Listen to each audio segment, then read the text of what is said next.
یا ان کی غلط تعلیم جو ہے، شاگردوں کو یسوع نے کہا کہ ان سے ہوشیار رہنا، کہ جو غلط تعلیم وہ دے رہے ہیں، وہ اپنے آپ کو عالم کہتے ہیں، لوگ بھی ان کو اسکالر سمجھتے ہیں، لیکن اور لوگ انہیں مذہبی طور پر تشریح کرنے والا شریعت کا سمجھتے ہیں، لیکن یسوع کہہ رہا ہے کہ ان سے ہوشیار رہنا، ان کی تعلیم جو ہے وہ غلط ہے۔ اگر ہم اسی طرح سے دیکھیں مقدس متی کی انجیل میں خداوند یسوع مسیح نے ان کے بارے میں کیا کہا۔ مقدس متی کی انجیل اس کے 15ویں باب میں خداوند یسوع مسیح نے فریسیوں اور فقیہوں کو ایک بات میں جب انہوں نے اعتراض کر دیا کہ جی ہاتھ نہیں دھوتے تمہارے شاگرد جو ہیں، تو یسوع نے انہیں کہا کہ تم نے اپنی روایت سے خدا کے کلام کو باطل کر دیا۔ بہت بڑا الزام تھا ان پہ، یہ ایک بہت بڑا الزام ان لوگوں پہ تھا جو ڈیفینڈر تھے یا ایکسپلین کرنے والے تھے خدا کے کلام کے، تو ان کو پر الزام یسوع نے یہ لگا دیا کہ تم نے خدا کے کلام کو باطل کر دیا ہے۔ پھر ساتھ حوالہ دیا یسایہ کی کتاب میں سے، یسایہ کی کتاب اور اس کے 29ویں باب میں سے حوالہ دیا، یہ امت زبان سے تو میری عزت کرتی ہے مگر ان کا دل مجھ سے دور ہے، یہ بے فائدہ میری پرستش کرتے ہیں کیونکہ انسانی احکام کی تعلیم دیتے ہیں۔ یہ مذہبی طور پر ان پر بہت بڑا الزام، جو یسوع پر وہ الزام لگاتے تھے وہ ان پر لگ گیا۔ یسوع نے یہ کہہ دیا کہ تم نے خدا کے کلام کو باطل کر دیا ہے، تم تو صرف دل سے میری عزت نہیں کرتے، زبان سے صرف کرتے ہو، تو دل سے تم مجھ سے دور ہو۔ پھر اس کے بعد اس کے علاوہ اور معاملہ سیاسی طور پر بھی پریشان تھے کہ یہ شخص جس طرح سے لوگ اس کے ساتھ چل رہے ہیں، سیاسی طور پر انہیں یہ ڈر تھا کہ اس طرح سے رومن گورنمنٹ جو ہے وہ ان پر اور یہودیوں پر، اسرائیلیوں پر مشکلات لائے گی، خوف زدہ تھے، اس کے مخالف تھے۔ یہ تو ساری باتیں اپنی جگہ ان کی ذاتی مسائل تھے۔ اس کے بعد جو ان کا مسئلہ تھا وہ یوحنا کی انجیل میں ہمیں نظر آ جاتا ہے، سبت کے حوالے سے بار بار وہ اس کو کہتے ہیں۔ یوحنا کی انجیل اور اس کا 5واں باب اور 9ویں باب میں، 9ویں باب میں تو صاف الزام یہ لگ گیا، 9ویں باب میں، یوحنا کی انجیل کے 9ویں باب میں ان پر الزام خداوند یسوع مسیح پر یہ لگا کہ یہ جو شخص ہے یہ سبت کو نہیں مانتا۔ انہوں نے کہا جب شفا مل گئی جنم کے اندھے کو، 9واں باب اور 16ویں آیت میں لکھا ہے، پس بعض فریسی کہنے لگے یہ آدمی خدا کی طرف سے نہیں کیونکہ سبت کے دن کو نہیں مانتا۔ اب انہوں نے یہ الزام لگا دیا کہ یہ سبت کو مانتا ہی نہیں، یعنی حالانکہ وہ سبت کو ہر چیز وہ پریکٹس کر رہا ہے، ہر وہ کام کر رہا ہے جو خدا کو پسند ہے، عبادت بھی کرتا ہے، کلام سناتا ہے، سارا کچھ کر رہا ہے، لیکن وہ کہتے ہیں یہ سبت کو مانتا ہی نہیں۔ اور اس لیے 5ویں باب میں ان کے 2 الزام تھے۔ اب واپس جب جاتے ہیں یوحنا کی انجیل کے 5ویں باب کی 18ویں آیت میں، اس سبب سے یہودی اور بھی زیادہ اسے قتل کرنے کی کوشش کرنے لگے کہ وہ نہ فقط سبت کا حکم توڑتا ہے بلکہ خدا کو خاص اپنا باپ کہہ کر اپنے آپ کو خدا کے برابر بناتا ہے۔ یہاں پر آپے سے باہر ہونا اور یسوع کو قتل کرنا ان کا منصوبہ تھا۔ جو آپ کا سوال ہے کہ وہ کیوں باہر ہوئے، آپے سے کیوں باہر ہوئے، اور وہ یسوع کے ساتھ کیا کرنا چاہتے تھے۔ آپے سے باہر ہونے کی وجوہات سامنے آ گئی کہ ذاتی انا ہے، حسد ہے، مذہبی مسائل ہیں کہ یسوع نے انہیں کہہ دیا کہ تم باطل کر رہے ہو خدا کے کلام کو۔ پھر اس کے بعد جو ایک اور بڑا مسئلہ ان کے لیے وہ یہ ہے کہ یہ سبت کو نہیں مانتا، یہ سبت کو توڑتا ہے۔ اصل میں تو وہ ان کی کئی باتوں کو توڑتا تھا یا رد کرتا تھا، لیکن وہ کہتے ہیں سبت کو توڑتا ہے۔ نفرت اس کے پیچھے ہے، حسد پیچھے ہے، انا ہے، اور وہ اس کو قتل کرنا چاہتے تھے۔ چھوٹا موٹا کام نہیں کرنا چاہتے تھے کہ صرف مخالفت ہی، وہ یسوع کو قتل کرنا چاہتے تھے۔ اور اس کے لیے خداوند یسوع مسیح نے دلیری کے ساتھ سارے کام کو جاری رکھا، نہ ان کے قتل کرنے کے منصوبوں سے ڈرے، نہ ان کے تنقید سے ڈرے جو ہر وقت اس کی طاق میں رہتے تھے کہ اسی طرح سے پھنسائیں، الزام لگائیں، لوگوں میں اس کو بے عزت کریں۔ لیکن خداوند یسوع مسیح نے دلیری کے ساتھ ان کا سامنا کیا اپنے منصوبے کی تکمیل کے لیے جس کے لیے وہ آئے تھے۔ اور یہی ہر ایک ایماندار کے لیے بڑا ضروری ہے، یہی خدا کے خادموں کے لیے بڑا ضروری ہے۔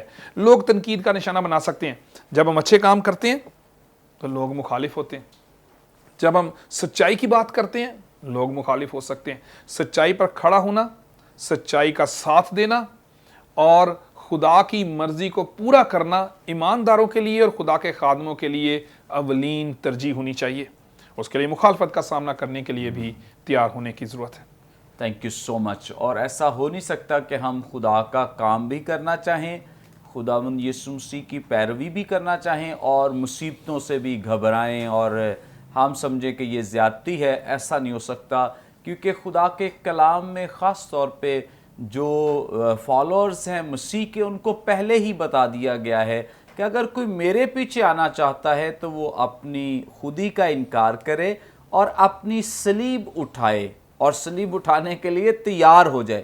یہ کوئی پھولوں کی سیج نہیں ہے خداوند یسوع مسیح کی پیروی کرنا کہ بڑا کوئی آسان راستہ ہے۔ اگر ہم خداوند یسوع مسیح کی پیروی کرنا چاہتے ہیں تو جس طور سے خداوند یسوع مسیح نے یہ سکھایا ہے کہ جس طرح مجھے ان لوگوں نے زد و کوب کیا ہے، تکلیفیں دی، اسی طور سے تمہیں بھی یہ ستائیں گے اور ماریں گے اور عدالتوں میں ڈالیں گے اور تمہیں تنگ کیا جائے گا۔ سو خداوند یسوع مسیح کے ساتھ جو کچھ ہوا ہے وہ ایماندار بھی سہنے کے لیے تیار رہیں تاکہ ہمیشہ اپنے ایمان پر کھڑے رہیں۔ اگر آپ سمجھتے ہیں کہ صرف مسیحی زندگی یہی ہے کہ ہم مسیح کے پاس آئیں اور ہمارے ویزے لگ جائیں، ہم مسیح کے پاس آئیں ہمیں گاڑی مل جائے، ہمیں مسیح کو قبول کریں گے تو ہمیں بہت سارے پیسے مل جائیں گے، تو مسیح کے کلام میں ایسا کوئی بھی وعدہ جو لالچ سے جڑا ہوا ہے وہ نہیں ہے۔ ہاں خداوند ایسا کر سکتا ہے، پاسبلٹی بھی ہے، خداوند آپ کو بلیس کر سکتا ہے، دنیوی طور پہ بھی برکت دے سکتا ہے، لیکن خداوند کے کلام کا جو مقصد ہے، خداوند یسوع مسیح کی تعلیمات کا مقصد ایسا نہیں ہے کہ آپ کو لالچی بنا دیا جائے یا آپ کے اندر ہوس کو پیدا کیا جائے، بلکہ اس کلام کا مقصد یہ ہے کہ دنیا کی محبت کو آپ سے دور کر کے مسیح کی محبت جو حقیقی اور اگاپے محبت ہے اس کو فروغ مل سکے۔ Thank you so much sir, thank you sir, بہت آپ کا شکریہ بہت پاسٹر شکریہ منور جی، صاحب۔ بہت گاڈ شکریہ۔ Bless you. یقیناً ناظرین آپ سب نے آج کے پروگرام کے وسیلے سے بڑی برکت پائی ہے۔ ابھی بھی آج کے ایپیسوڈ کے تعلق سے کوئی سوال آپ کے ذہنوں میں موجود ہو، اسکرین پہ دیے گئے نمبرز ڈائل کریں، ضرور اپنا سوال ہم تک پہنچا سکتے ہیں۔ کوئی دعائیہ درخواست ہو ضرور دے سکتے ہیں، کوئی ٹیسٹیمنی شیئر کرنا چاہیں ضرور کر سکتے ہیں۔ ہمارے تمام یہ پروگرامز یوٹیوب پہ بھی دیکھے جا سکتے ہیں۔ یوٹیوب پہ دیکھنے کے لیے برکت ٹی وی آفیشیل کے نام سے ہمارا چینل ہے، ضرور اسے سبسکرائب کریں، دوسروں کے ساتھ شیئر کریں تاکہ زیادہ سے زیادہ لوگ خدا کے کلام کی سچائیوں کو جان سکیں، سیکھ سکیں۔ خدا ہم سب کو بلیس کرے۔ آئندہ ایک نئے پروگرام کے ساتھ دوبارہ آپ کی خدمت میں حاضر ہوں گے، تب تک کے لیے اجازت دیجیے۔ دیکھتے رہیے برکت T V. God bless you all.